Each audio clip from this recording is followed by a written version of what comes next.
Quero dizer aos irmãos que este momento é mais do que especial e merece toda a nossa consideração e compreensão. Veja que a palavra de Deus ela é suficiente para nos convencer que de fato somos pecadores e necessitamos de Cristo. Ela mesma nos dá a certeza do perdão e da obra de Cristo, e nós a cantamos, porque de fato somente cantar as verdades de Cristo é o que surte efeito para a glória de Deus e para a edificação da igreja. Isso é maravilhoso, irmãos. A palavra é o centro. Em tempos onde muitos deixam a palavra de lado para colocar o homem no centro, nós, pela graça de Deus, permanecemos com a palavra, tirando o homem do centro. Que permaneçamos assim, para a glória de Deus. Irmãos, nós continuamos na exposição da carta de Paulo aos Romanos, e hoje nós meditaremos no capítulo 10, dos versos 14 a 21. Na semana passada nós meditamos dos versos 1 a 13, e hoje nós meditaremos dos versos 14 a 21.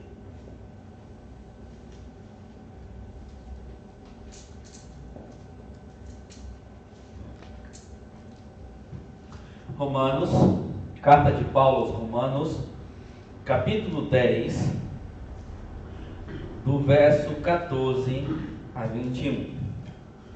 Acompanhe atentamente a leitura da palavra de Deus. Como, porém, invocarão em quem não creram? E como crerão naquele de quem nada ouviram? E como ouvirão se não há quem pregue? E como pregarão se não forem enviados? Como está escrito: quão formosos são os pés do que anunciam coisas boas. Mas nem todos obedeceram ao Evangelho. Pois Isaías diz: Senhor, quem acreditou na nossa pregação? E assim, a fé vem pela pregação, a pregação pela palavra de Cristo. Mas pergunto: porventura não ouviram? Sim, ou certo?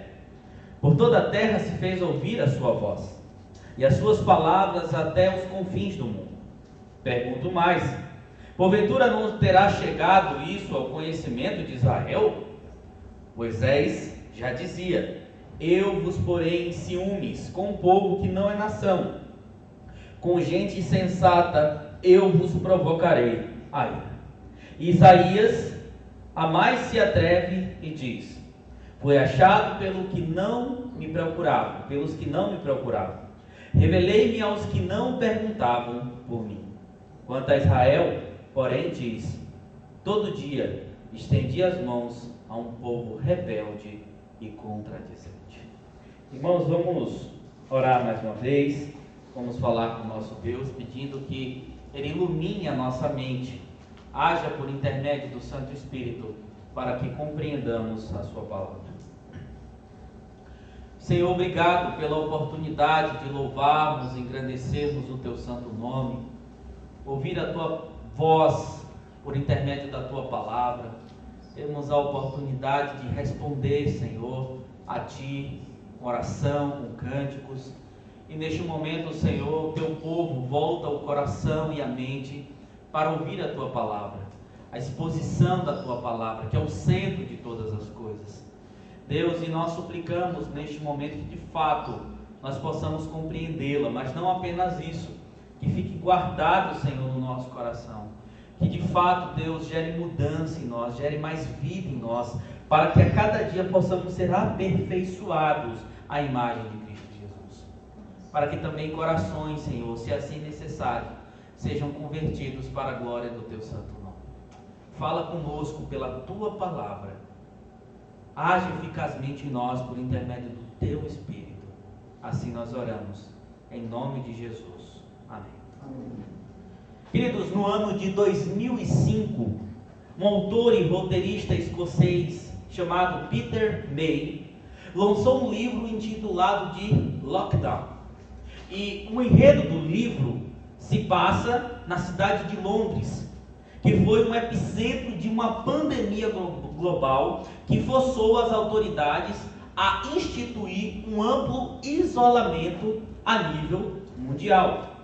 A história não é baseada somente na imaginação de Peter May. Ele usou, por exemplo, documentos de 2002 dos Estados Unidos e do Reino Unido sobre a preparação para uma possível pandemia, caso ela viesse a tornar-se realista ou possível. E quando ele mostrou o seu trabalho a diversas editoras no Reino Unido, recebeu uma resposta de incredulidade. Afinal, quem acreditaria em algo assim? Uma pandemia que viria e de fato colocaria o mundo em isolamento. Mas, para grande surpresa de muitos, 15 anos depois, uma pandemia mundial realmente aconteceu. O mundo de fato foi colocado em alerta por uma doença, por um vírus, e foi colocado também em isolamento. E as editoras que negaram essa história antes, agora querem de fato publicar o livro, já que neste momento a história faz muito sentido. E queridos, usando o que nós acabamos de falar como analogia, é interessante observarmos que a palavra de Deus sempre foi alvo da rejeição da maioria dos homens. E por mais que não pareça fazer sentido para eles agora, para muitos a palavra de Deus, um dia de fato verão a veracidade de cada verdade contida nela. Mas a grande pergunta que surge é: o que realmente causa a rejeição à palavra de Deus? O que causou a rejeição ao livro do Peter foi, na verdade, as pessoas não acreditarem que aquilo de fato poderia acontecer. Mas o que causa a rejeição à palavra de Deus? O que causa a rejeição ao Evangelho? E é isso que nós aprenderemos nessa noite, através do texto que nós acabamos de ler. Irmãos, desde o capítulo 9 de Romanos, Paulo está mostrando que Israel é responsável pela sua rejeição diante de Deus. Que a maioria dos judeus eram responsáveis pela rejeição diante do Senhor. No capítulo 10 que nós meditamos na semana passada, principalmente dos versos 1 a 13, vimos que por conta da dureza do coração dos israelitas, eles não entenderam que a justiça própria é algo inútil diante de Deus. Lembremos-nos que Paulo, em toda a sua exposição, está dizendo que os israelitas tentaram criar uma justiça própria diante de Deus, tentaram pelos próprios méritos ou pelo que poderiam fazer, alcançar a salvação diante de Deus, e Paulo vai mostrar que isso na verdade é inútil. Porque a justiça própria do homem, aquilo que o homem pode fazer ou acha que pode, não pode de fato justificá-lo diante de Deus. Paulo mostra também que apenas a justiça decorrente da fé em Cristo Jesus, na obra de Cristo Jesus, é eficaz para a salvação. É o próprio Cristo que chama, é o próprio Cristo que convence, é o próprio Cristo que muda, é o próprio Cristo que eficazmente morreu, é Ele que trabalha de fato pela sua obra para que o homem seja salvo diante dos seus propósitos. E nós vimos também que a dependência em Cristo não decepciona. Porque de fato, a sua obra, tudo o que Ele fez, tudo o que Ele prometeu, isso sim é eficaz. Agora, do capítulo 10, dos versos 14 a 21, veremos que a rejeição à palavra de Deus, por meio dos israelitas, dos judeus, era na verdade um reflexo de duas coisas que existiam de maneira muito forte na maioria dos israelitas e que também existe na maioria dos homens. E quais são? A incredulidade e a rebeldia. A incredulidade e a rebeldia. Mediante a isso, então, irmãos, sobre o que meditaremos nesta noite, que nós teremos então o seguinte tema: rejeição à palavra de Deus. Reflete em primeiro lugar a incredulidade do coração, reflete em segundo lugar a rebeldia do coração. Em primeiro lugar, rejeição à palavra de Deus reflete a incredulidade do coração. Junto com o versículo 13 de Romanos 10, Paulo mostra até o versículo 15 que a pregação do Evangelho, da palavra de Cristo, é essencial como meio designado por Deus para ajuntamento dos seus eleitos. No verso 13, Paulo havia dito que todo o que invocar o nome do Senhor será salvo. Ele está fazendo uma citação a Joel, capítulo 2, verso 32, onde Joel profetiza que muitos de fato viria o Senhor pela sua misericórdia, por meio da pregação da palavra. A partir do verso 14, Paulo vai apresentar 4 perguntas retóricas que irão culminar na afirmação que a pregação do Evangelho é essencial para que de fato os eleitos de Deus possam ter fé e um dia invocá-lo. E vejam, irmãos, prestem atenção aí, que ele faz isso de maneira decrescente, de maneira regressiva. Ele diz: como porém invocarão aquele em quem não creram? Porque para invocar a Deus é necessário crer nele primeiro. E como crerão naquele de quem nada ouviram? Porque para crer também é necessário ouvir.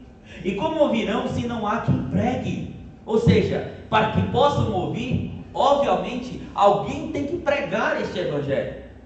E como pregarão se não forem enviados? Para que alguém pregue a verdade, tem que ser de fato enviado.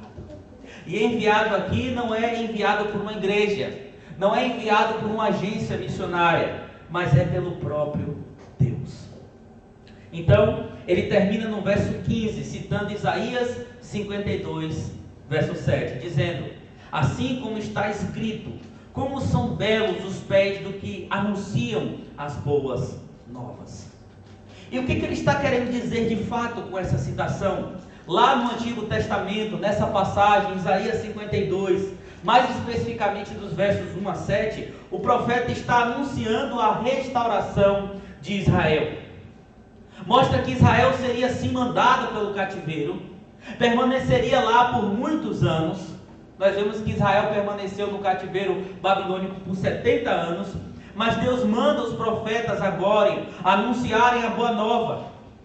A boa notícia de que Deus restauraria Sião, traria de volta o seu povo, o qual seria como um vale de ossos secos ressurretos pelo poder do Espírito Santo. Por isso, formosos eram os pés daqueles que correriam pelos montes para anunciar a restauração de Sião, a redenção, o livramento vindo de Deus, né? Não é como muitos dizem, que formosos são os pés, né, do que pregam o Evangelho, porque quem prega o Evangelho é maravilhoso. Não, mas aqueles que de fato falam sobre a obra de Deus, esses sim são chamados daqueles que têm os pés formosos. Eu me lembro que em uma das congregações que eu tomei conta, né, no dia do meu aniversário, eu era muito novo e era mais magro, então parecia mais novo ainda, e fizeram uma imagem assim, uma criança, um menino conduzindo ovelhas, né? Porque elas me chamavam de menino. E aí botaram assim: quão formosos são os pés do que anunciam o Evangelho. Eu falei: gente, mas meu pé é tão feio, né? Vocês colocaram isso aí, vocês já viram meu pé, como é que é? Brincando com eles, mas de fato, irmãos, o que está sendo dito por Paulo aqui, ele usa essa passagem para aplicar aos enviados das boas novas, ao que estão de fato debaixo de um cativeiro maior do que o cativeiro babilônico, que é o cativeiro do pecado. Deus vai enviar aqueles para a pregação do Evangelho, para a pregação da libertação, do que Deus pode fazer. Deus de fato tinha mandado os seus profetas a Israel. É bom ressaltar que ele mesmo veio pregar. Ele se fez homem e pregou o Evangelho, mas também mandou os seus apóstolos, aqueles que de fato tiveram contato com ele em seu ministério, foram chamados pessoalmente por ele. Apóstolo na língua grega significa de fato enviado. Também pastores, também evangelistas. Isso porque em seus propósitos eternos, aprove a ele decidir que somente a palavra pregada fielmente, quando é ouvida, gera fé nos corações, e assim levará os homens e mulheres de Deus a invocá-los pela salvação. Assim como um prego, para adentrar numa madeira, ele necessita de uma força extremamente maior para empurrá-lo na madeira. Da mesma maneira, para que se haja fé no coração, é necessário a pregação da palavra de Deus. Então Paulo chega no verso 17 e diz o seguinte: e assim a fé vem pela pregação, a pregação pela palavra de Cristo. Veja que Paulo diz a palavra de Cristo, ou seja, a mensagem cujo conteúdo é o Senhor da ressurreição, é Jesus. Nós temos aprendido aqui, irmãos, que desde o Antigo Testamento o centro da palavra também é Cristo, é o Messias. Então não pode se dizer que prega a palavra parte de Cristo, não, Cristo é o centro. Cristo é o centro da palavra. Por isso que quando fala a palavra de Cristo é a centralidade de Jesus. A palavra proclamada não é nada além do Evangelho do Senhor crucificado e ressuscitado, que levou sobre si as nossas dores, que levou sobre si tudo que nós merecíamos, mas ele sim venceu a morte, venceu o pecado, e sim, ele hoje tem a plena convicção, a plena visão da sua obra que ele conquistou na cruz do Calvário. É importante também nós lembrarmos que Paulo escreve essa carta, irmãos, para mostrar o caráter da sua pregação. Muitos ainda tinham dúvida. Lembre-se que os irmãos em Roma não tinham tido um contato pessoal ainda com Paulo. Paulo estava desejoso de ir lá. E Paulo fala do caráter da sua pregação, mas também busca ajuda dos irmãos em Roma para fazer missões na Espanha. Então está aqui um bom álibi que provavelmente o apóstolo Paulo está usando. A fé, irmãos, que alcançou vocês, só é possível em qualquer outro lugar pela palavra de Deus. Paulo poderia muito bem utilizar esse álibi. Mas, no verso 16, Paulo faz uma digressão no que ele vinha dizendo, aí dos versos 14 a 15, para indicar que ouvir o Evangelho é uma condição necessária, mas não suficiente para a salvação. Por quê? Porque mesmo que os judeus, os israelitas, tenham ouvido esse Evangelho, eles não obedeceram. Assim como profetizou o profeta Isaías. Paulo está citando aqui o texto que nós lemos na liturgia. Isaías 53, verso 1. Senhor, quem acreditou na nossa pregação? Quem foi que deu ouvidos à nossa pregação? E é interessante que Isaías fala isso em 53:1, mas nos versículos posteriores ele mostra o caráter dessa pregação. Cristo Jesus, o servo sofredor. Mas os israelitas não acreditaram nessa pregação. Assim, queridos, o principal tema dos versos 14 a 17 é que Israel não acreditou, mesmo que eles tenham ouvido a palavra de Cristo. Não há nada de errado com as boas novas. Não há nada de errado com o Evangelho. Não houve negligência com a pregação. O problema foi a maioria do povo de Israel demonstrando incredulidade, pois a rejeição da palavra de Deus é sinônimo de incredulidade. Irmãos, o Evangelho é absolutamente necessário para a salvação. Não há salvação sem a pregação fiel do Evangelho, a saber, Cristo Jesus crucificado. Calvino certa vez disse que o apóstolo Paulo não afirma que a fé nasce de qualquer doutrina. Ao invés disso, ela limita propriamente a palavra fiel de Deus, que é Cristo Jesus. E é por isso que nós devemos entender a razão das missões. É por isso que nós devemos entender a razão do evangelismo que deve ser feito na pregação da palavra fiel de Deus. Porque Cristo mandou pregar a palavra para que a fé de fato surja nos corações. Somente a palavra de Deus, por meio do Espírito, pode gerar aquilo que é necessário para a salvação ou não. Porque a mesma palavra que salva é também a mesma palavra que condena. Por meio da palavra de Cristo, a fé ela surge no coração daqueles que de fato respondem com a fé que é implantada no coração pelo próprio Deus. Mas também a incredulidade, ela surge, ela endurece quando ouve a palavra. E isso deixa bem claro desde lá do Egito. Quando Deus manda a sua palavra a Faraó e o coração dele na verdade é endurecido. E isso fica de fato também claro na história do povo de Israel. Os profetas pregavam, diziam assim diz o Senhor, essa é a vontade do Senhor, mas o coração endurecia. Queridos, e não é só o mundo lá fora trazendo para a esfera de hoje, que de fato demonstra incredulidade acerca da palavra de Deus. Muitas vezes nós falamos do ateísmo, muitas vezes nós falamos de vertentes filosóficas, de ciências. Freud, por exemplo, dizia que a ideia de Deus é, na verdade, pessoas com a necessidade do senso de paternidade em meio ao sofrimento, buscando um sentido para a própria vida. É como se Deus de fato não fizesse algo perfeito, não tivesse nenhuma validade de fato em termos espirituais. É como se de fato fosse apenas algo do imaginário humano. Não é visto simplesmente hoje em vertentes políticas que são anticristãs, totalmente anticristãs, antibíblicas. Mas também nós devemos observar, queridos, que a incredulidade surgiu no meio do povo de Deus, da nação que Deus chamou como peculiar. Isso nos mostra que pessoas têm contato com a palavra de Deus, pessoas que têm conhecimento da palavra de Deus, essas também sim podem ser endurecidas por essa palavra.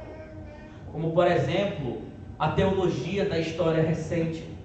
Lembro-me de Frederic Killemark, que viveu entre 1768 e 1834. Ele é considerado o pai da teologia liberal moderna. E ele certa vez disse as seguintes palavras: não consigo acreditar que chamava a si mesmo, que aquele que chamava a si mesmo de filho do homem era o Deus verdadeiro e eterno. Não acredito que a morte dele tenha sido uma expiação vicária. Ou seja, ele não acreditava em Cristo Jesus.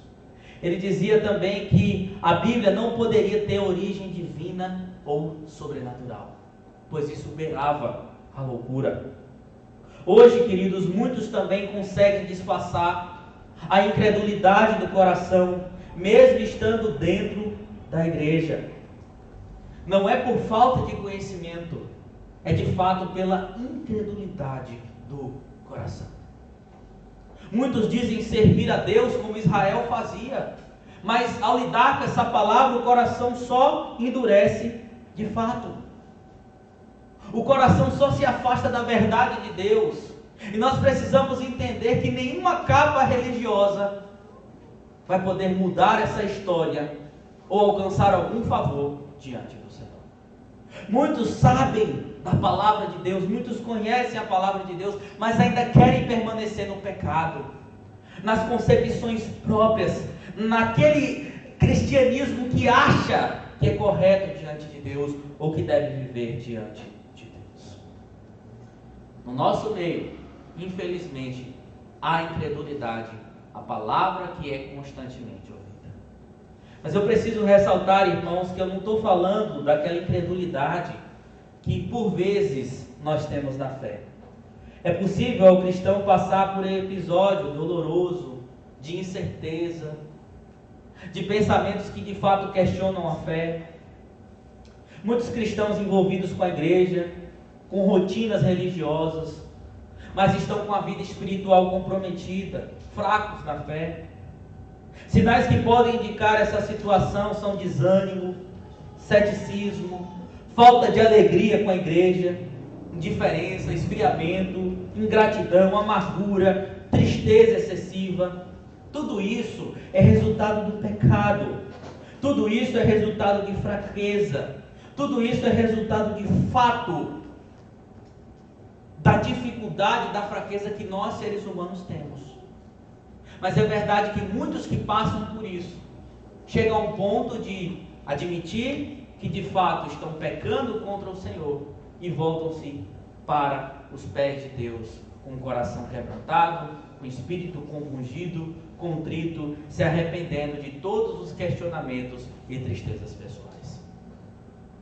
Precisamos entender que há essa possibilidade, mas não é essa incredulidade aqui, é de fato aquela que nega completamente a palavra de Deus.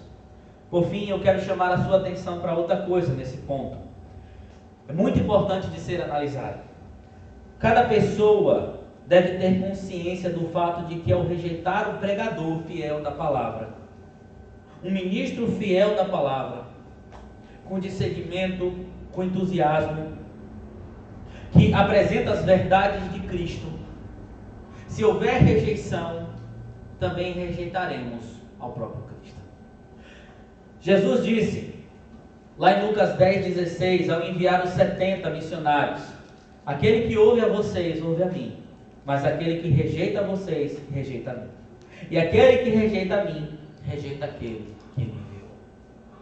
Devemos rejeitar pregadores infiéis, mas pregadores da palavra de Deus, devemos abraçá-los. E quando eu digo abraçar, não é exaltar, não é dar presente, não é colocar o nome dele lá em cima, né? Não é fazer como muitos hoje estão fazendo na igreja, até beijando a mão dos camaradas, né? Não é isso, mas é ouvir com o coração aberto. Não podemos rejeitar os pregadores fiéis da palavra de Deus. Porém, irmãos, as palavras de Paulo, elas vão adiante, e elas nos mostram que rejeição à palavra de Deus também reflete a rebeldia do coração. A partir do versículo 18, Paulo vai enfatizar que Israel realmente ouviu a mensagem do Evangelho. Israel ouviu a mensagem, pois certamente ela chegou aos confins da terra. Paulo aqui está citando o Salmo 19,4. E ele não está tentando dizer que o Salmo veterotestamentário estava descrevendo a expansão do Evangelho. Porque o que o Salmo diz se aplica à linguagem dos corpos celestes. E esses corpos celestes anunciavam, de fato, a existência de Deus. Só que Paulo pega essa ideia e aplica a expansão do Evangelho. Porém, nós devemos entender que, de fato, houve um progresso da revelação natural, mas também um progresso da revelação especial por meio da pregação da palavra a Israel. Como já vimos, eles tiveram profetas, tiveram apóstolos. Uma outra possível ideia que Paulo está pensando no texto é que em todo o mundo da época, onde existia judeus de fato, o Evangelho havia sido anunciado, porque é uma base de discussão, né? O Evangelho pregado a todo mundo, naquele tempo, por exemplo, países da América do Sul ainda não foram explorados, países da América do Norte. O que Paulo está dizendo aqui, o Evangelho pregado a todo mundo? Então é possível que de fato ele tenha falado do mundo da época, do Império Romano, onde existiam judeus. Outra coisa que fica clara no texto, irmãos, é que Israel já sabia que Deus alcançaria os gentios. Lembrem-se que na exposição inicial de Romanos, nós falamos do orgulho judeu. O judeu dizia que uma das coisas que mais orgulhava-se na vida era por não ser gentil, não ser cachorro e não ser mulher. A maioria deles pensavam assim. Era muito orgulho em cima disso. Os gentios eram como se fosse escória, não valiam nada. Lembrem-se que os samaritanos, eles chamavam de cães. Cães, simplesmente cães. Só que Israel sabia, sim, que Deus tinha propósito de chamar pessoas de outras nações. Isso estava claro desde o Antigo Testamento. O que dizer de Raabe, a prostituta? O que dizer de Urias, o heteu? E muitos outros que surgiram na história que eram de fato gentios, e Deus chamou para o seu povo. Então, dos versos 19 a 21, Paulo vai fazer citações do Antigo Testamento, mais uma vez, provando isso. Uma de Deuteronômio 32, 21, uma de Moisés, fala por meio do Senhor que provocaria ira em Israel, que era infiel, com outro povo, trazendo também um povo que fosse fiel para a glória dele, seriam os gentios. Outra encontra-se em Isaías 65 e 2, onde o Senhor fala por meio do profeta que seria buscado por um povo que não tinha interesse nele. Aí nós lembramos da exposição do capítulo 9, no verso 30, onde Paulo vai dizer que os gentios não buscavam a Deus. As nações não falavam assim: nós queremos aprender a lei de Moisés, nós estamos buscando a Deus. Não, gentios não buscavam, mas Deus os alcançou. Mas o povo que ele estendeu as mãos todo santo dia.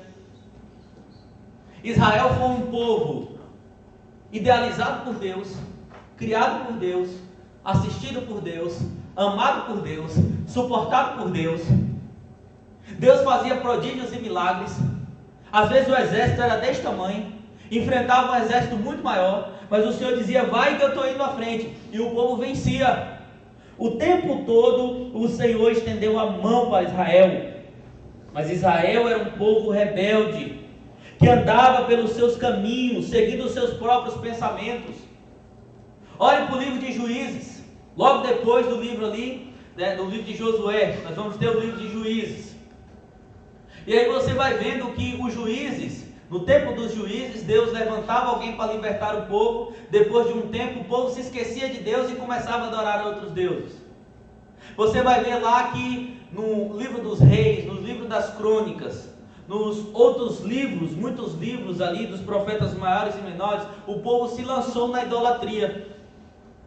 Cada um queria adorar o seu Deus, adoravam bestas terríveis, como por exemplo Moloque, oferecendo crianças a sacrifício, a Mamon, Deus do dinheiro, a Baal.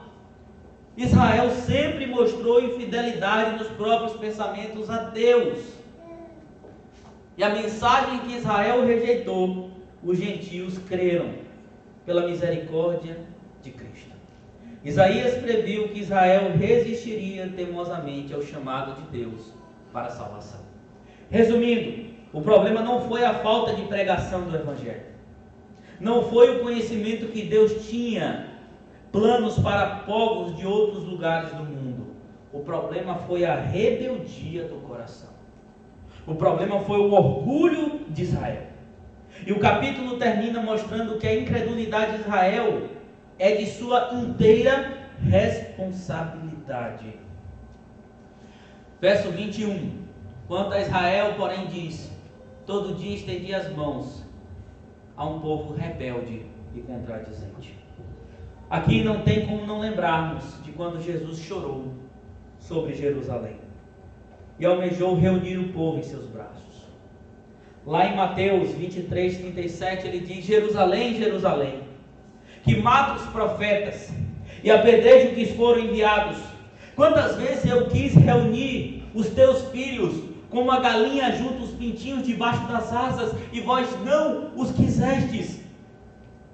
Ao invés disso, esses braços que queriam abraçar Israel foram estendidos e pregados numa cruz por um povo que virou as costas para ele. A rebeldia do coração pregou também Cristo Jesus na cruz do Calvário. Irmãos, os israelitas não responderam com fé à palavra, porque eram desobedientes e obstinados. Essa é uma acusação impressionante. Deus não estende as mãos para os gentios como fez com os judeus. Não deu aos gentios nada nem próximo do que os judeus tinham, porém eles reagiram melhor que os judeus quando receberam essa palavra, porque eles eram rebeldes. Rebeldia contra a palavra de Deus é reflexo do ser humano totalmente corrompido pelo pecado, cuja inclinação é totalmente anticristo, ainda que haja conhecimento prévio sobre ele. O Catecismo de Heidelberg diz em resposta à pergunta de número 9, que o homem, porém, sob a instigação do diabo e por sua própria rebeldia, privou-se a si mesmo da obediência a Deus. Deus é soberano, mas isso não significa que exista alguma desculpa para desobedecer ao seu chamado, para crer no Evangelho, para confiar, para invocar o seu Filho. E esta passagem nos ensina que todo ser humano, não apenas judeus, mas qualquer um que nega Cristo pela rebeldia do coração, é sim responsável pelo modo que trata a palavra de Cristo Jesus. Inclusive muitos daqueles também que dizem pertencer a Cristo. Irmãos, a tendência do coração humano é contradizer, contestar, se rebelar diante de Deus. Não se muda. O fato de você ser crente, Deus ser crente, de sermos crentes, não quer dizer que já estamos livres desse coração impenitente, rebelde, teimoso e contestador. É importante que tenhamos noção a respeito da salvação de maneira certa, porque a noção de maneira errada vai levar muitos para o inferno. Por mais sincero, por mais religioso que seja, se tiver noções erradas acerca do Evangelho, toda sinceridade religiosa irá de água abaixo. Precisamos entender isso. Deixe-me lhe dar um exemplo. Muitos de nós têm problemas com orgulho. Mas você sabe o que orgulho pode fazer? Orgulho pode ser traduzido como autonomia, como autoconfiança, como eu no centro, como pessoas que de fato se colocam como Deus da própria vida. Que na esfera espiritual é morte para o Evangelho. Morte para de fato uma confiança total no Senhor Jesus Cristo. Mas se muitos de nós que são cativos do orgulho forem endurecidos pela mensagem do Evangelho, então o próprio orgulho vai se tornar impermeável a essa mensagem e de fato levar a uma vida distante de Deus, uma vida de rebeldia diante de Deus. Um exemplo disso também são pessoas que só obedecem ou se submetem a Deus se fizer sentido para elas. Eu tenho conversado com alguns colegas pastores, eu tenho conversado com irmãos de ministério, eles têm falado que como é difícil nos tempos de hoje nós encontrarmos crentes que de fato se submetem à palavra de Deus, à liderança fiel da igreja. Não, eu vou obedecer se fazer sentido. Um professor meu, que eu tenho muito carinho e admiração, contou uma certa história que uma moça que estava há muito tempo na comunhão da igreja, participava do louvor, tomava ceia, fazia tudo o que o crente faz. Ele descobriu que há 7 anos ela mantinha um relacionamento sem de fato ter se casado com um rapaz que nem era crente e já morava junto. Quando houve o questionamento para que ela fosse disciplinada, admitisse o seu erro, ela não aceitou. E aí um dos parentes dela era um dos presbíteros da igreja. Então ela foi recorrer. E o presbítero também, com o coração cheio de pecado, quis defender ela. Não quis trazer disciplina. Não quis que ela fosse exposta. E ainda queria que ela permanecesse no pecado. Sabe por que coisas desse tipo acontecem? Porque boa parte dos cristãos só querem obedecer a Deus, só querem se submeter a Deus se fizer sentido para elas. O problema é que o sentido do homem é corrompido pelo pecado. O problema é que o sentido do homem é corrompido pelo egoísmo. E é por isso que nós devemos prestar atenção. Porque se de fato a minha vida e a tua vida está prosseguindo desta maneira, então pode ser que a palavra de fato esteja endurecendo ainda mais a nós. E a rebeldia contra Deus esteja de fato mais em vigor do que a obediência. Mas, irmãos, lembrem-se, somente Cristo é a esperança. Somente Cristo é a perspectiva.